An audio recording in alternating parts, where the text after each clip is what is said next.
வீட்டில் இருக்கிற பொரியை வச்சு எப்படி சூப்பராக லட்டு பண்ணலாம் அப்படிங்கிறத பார்ப்போமா. அதுக்கு 1 கப்பு பொரியை மிக்ஸி ஜாரில் போட்டிருக்கேன். அது கூடவே 5-6 முந்திரி பருப்பு போட்டிருக்கேன். இது கூடவே வேர்க்கடலை கூட போட்டுக்கலாம், ரொம்பவே டேஸ்ட்டாக இருக்கும். இது கூடவே ஒரு 2 ஏலக்காய் போட்டு ஃபஸ்ட்டு நல்லா திரித்து எடுத்துக்கலாம். நமத்து போன பொரியாக இருந்ததுன்னா லைட்டாக ஃப்ரை பண்ணிவிட்டு அதுக்கப்புறம் போட்டுக்கோங்க. அப்போ தான் நமக்கு வந்து மிக்ஸி ஜாரில் பொடி பண்ணுறதுக்கு ஈஸியாக இருக்கும். பாருங்கள், இந்த மாதிரி பொடி பண்ணி எடுத்து வச்சாச்சு. இப்போ வந்து நம்ம 1 கப்பு பொரினா ஒரு 1/2 கப்பு சீனியை வந்து மிக்ஸி ஜாரில் அதையும் பவுட்ரு பண்ணி எடுத்து வச்சுருக்கேன். இப்போ 2யும் நம்ம வந்து ஒரு மிக்சிங் பவுலில் சேர்த்துக்கலாம்.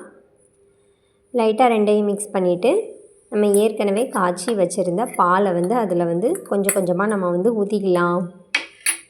பார்த்து கொஞ்சம் கொஞ்சமாக ஊற்றிக்கோங்க. ரொம்பவே மொத்தமாக ஊற்றினாலும் அப்புறம் கொல கொலன்னு ஆயிரும். அதனால் கொஞ்சம் கொஞ்சமாக ஊற்றி நமக்கு அந்த லட்டு பிடிக்கிற அளவுக்கு வர அளவுக்கு நம்ம வந்து ஊற்றி மிக்ஸ் பண்ணிக்கலாம். இப்போ நல்லா கையில் வந்து நம்ம நெய் அப்ளை பண்ணிவிட்டு நம்ம குட்டி குட்டி உருண்டை ஷேப்பில் பிடிச்சி எடுத்தோம்னா நமக்கு சூப்பரான பொரி லட்டு வந்து ரெடி ஆயிரும். இது வந்து குட்டி பசங்க கிட்ட கொடுத்தா கூட அவங்களே சூப்பராக ரெடி பண்ணி தந்துடுவாங்க.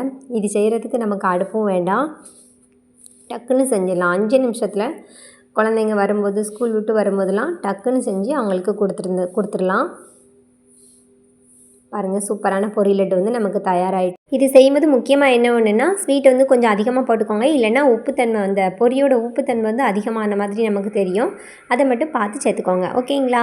வீடியோ பிடிச்சிருந்தா லைக் பண்ணிவிட்டு சேனலையும் சப்ஸ்கிரைப் பண்ணிக்கோங்க. பாய்.